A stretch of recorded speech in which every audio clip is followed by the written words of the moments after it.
우리에게는 굉장히 익숙하죠. 그러니까 대변인이나 뭐 홍보실장이 나와서 기자들을 대상으로 입장을 밝히는 모습들. 근데 기자들이 질문하는 건 사실 일반 시청자 입장에서는 직접 볼 순 없었습니다. 그동안에는 특별한 경우가 아니고서야. 근데 앞으로는 이런 부분들도 대통령실은 좀 달라진다고 합니다. 자, 대변인이나 저렇게 브리핑하는 브리퍼를 비추는 모습 그 잡는 카메라뿐만 아니라 기자들이 질문하는 것도 실시간으로 보여줄 수 있게끔 카메라 4대를 추가적으로 설치해서 기자들의 목소리도 거의 생중계 형식으로 보여주겠다는 거거든요. 근데 이제 이 부분을 가지고 왜 그런 걸 했을까? 그런 걸 만들려고 하는 걸까? 라는 또 궁금증도 생기는 그런 상황입니다. 최병민 위원 어떻게 보셨습니까? 제가 보기에는 좀 더 기자회견장을 투명하게 하겠다. 뭐 전 그런 걸로 보입니다. 네. 왜 그러냐면 지금까지는 기자들의 질문 내용은 잘 안 들리는 경우가 많았어요. 그렇죠. 왜냐하면 네. 마이크가 대변인한테만 있으니까 기자들이 이렇게 지명을 했는데 기자가 뭐라고 얘기하는데 그 말이 잘 안 들려요. 네. 그래서 아직 그 무슨 질문에 대해서 저렇게 답변하는가. 왜 그러냐면 대통령실의 경우에는 때로는 전략적으로 질문에 대해서 동문서답을 할 경우도 있거든요. 그건 의도적으로 그럴 경우도 있고 아니면 정확하게 그에 대해서 답변하는 경우도 있어요. 네. 그러니까 이제 시청자 입장에서 본다면 저게 아마 어느 시청자가 이 댓글에 저런 제안을 맞습니다. 했던 걸로 네, 보입니다. 그러면 무슨 얘기냐면 시청자 입장에서는 질문이 정확하게 뭐고 그에 대해서 대통령은 또는 대통령실 대변인은 뭐라고 답변을 했는지를 다 알고 싶어 해요. 근데 지금까지는 질문 부분이 잘 안 들리는 경우가 많았어요. 네. 그래서 이제 약간 불편함이 있었는데 아마 그 부분을 이제 해소하겠다고 이재명 대통령이 직접 결정을 한 거잖아요. 그런 점에서 본다면 저런 태도는 저는 기자회견장을 조금 더 질문과 답변을 투명하게 국민들한테 전달하려고 하는 노력이기 때문에 긍정적으로 평가합니다. 자, 강유정 대변인의 목소리 직접 들어보시죠. 대통령과 언론과의 소통 현장을 다양한 각도에서 생생하게 전달하기 위해 카메라를 4대 추가로 설치할 예정입니다. 대통령실 대변인과 관계자들만 비추던 기존의 일방적인 소통 방식에서 벗어나 기자 여러분이 질의하는 모습과 현장 상황을 쌍방향으로 생생하게 전달하겠습니다.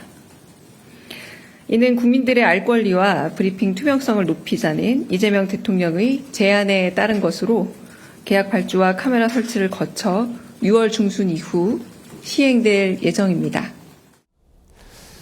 자, 이재명 대통령이 적극 수용해서, 그러니까 뭐 온라인에 저런 제안하는 글이 올라왔다고 합니다. 그래서 그 글을 본 이재명 대통령이 직접 수용해서 이거를 지시했고, 이제 앞으로 이제 강유정 대변인의 이야기처럼 기자들이 질문하는 것과 그리고 답하는 모습까지 어떤 질문에 어떤 대답을 한 것이고 또 어떤 질문이 있었는지 누가 했는지 이런 부분들도 정확히 확인할 수 있는 모습이 이제 대통령실 기자 브리핑실에서 이제 앞으로 펼쳐질 예정입니다. 근데 지금까지도 대통령의 공식적인 기자회견은 그렇게 했어요. 그러니까 아주 특별한 우리가 알죠. 경우들이죠. 그러니까 일반적인 기자간담회나 아니면 저 대변인이 브리핑하는 거 이거는 그렇게 안 됐지만. 그러니까 그렇게 일반화한다는 얘기예요. 그러니까요.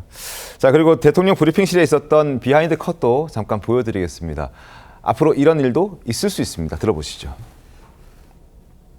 이재명 대통령은 한덕수 전 국무총리가 권한 없이 했던 이완규 함상훈에 대한 지명을 철회했습니다. 끝입니다.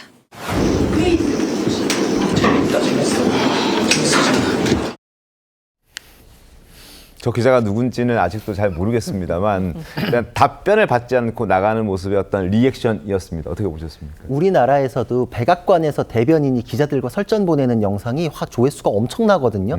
그걸 굉장히 재밌어할 뿐만 아니라 저런 질문이 자유롭게 오가는구나. 네. 질문이 왔는데 답변을 못하거나 안 하는구나. 이걸 또 태도의 문제로까지 평가를 하시더라고요.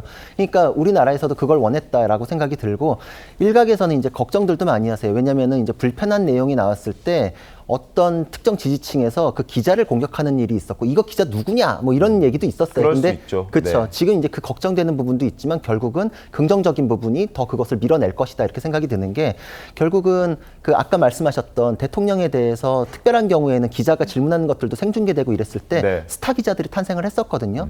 권력에 대해서도 저렇게 쓴소리도 하고 어려운 질문도 하는구나. 저게 언론이지. 이런 평가를 받는 기자들이 앞으로 늘어날 것이다. 그리고 대변인들도 권위주의 이기주의적으로 자기가 준비한 내용만 읽고서 저렇게 회의 있어요 하고 가버리는 일은 앞으로 쉽지 않을 것이다.